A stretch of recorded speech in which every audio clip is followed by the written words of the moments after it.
Threads give continuity, projects give structure. It's like a folder versus a file where you can put many threads. Without projects, related wisdom can scatter. You might have one chat on discipline, one on school stress, one on emotional regulation, and another one on family values. All connected in life, but fragmented in the tool. So, a project is the workspace that holds related conversations together in one folder. So I'm going to demo this to you how projects work inside of Michael. So what I want to do is come over here to this projects folder and start a new project. So I'm going to call this teen years and create this project here. Okay, let's go inside of it. Notice on the side, we don't have any related chats because this is a brand new project. So what I'm going to do is start a series of different chats, but first I want to give my project a North Star. So I'm going to copy this in the first chat, and it says purpose: strengthen the communication with our teenager, reduce defensiveness, and create calmer problem solving at home, and prepare for the future.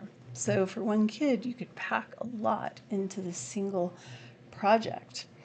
Okay, now I want to have some different threads inside of it. So the first thread I'm going to add is a new chat, and I'm going to just label these at first so that this first chat will be called homework strategies. And then we will have conflict debriefs. For our next chat, right here, and then I want to have another one called boundary resets, and then my final one will be college planning.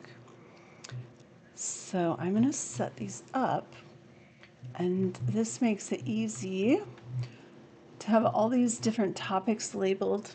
So when I go in, when I have some questions about a particular child, I can focus on the category that my question is related to. So the best thing to do is anchor these with real material if available or as they become available. For example, your current set of house rules, a school note from a teacher, a short reflection, or thoughts that you have about a particular child you could add in here. And then you could ask across this project's purpose what themes should guide our next 2 weeks. So I'm going to start a new chat that I'm going to call planning, and I'm going to go in there and I'm going to ask my question about the next 2 weeks. And even though I haven't put a lot of information in there, it can start asking me questions and getting the ball rolling on this conversation over time. So my tip is to keep projects focused. If a project mixes marriage and career, plus a toddler, and their sleep, and then your taxes, I recommend splitting it. The narrower the scope, the deeper the insights you'll get. And one point I want to make is you're no longer asking a chatbot questions, you're building a private thinking system for your home. So try this today. Make one project, give it a clear center, and start at least 2 related threads inside of it. Have fun and enjoy it.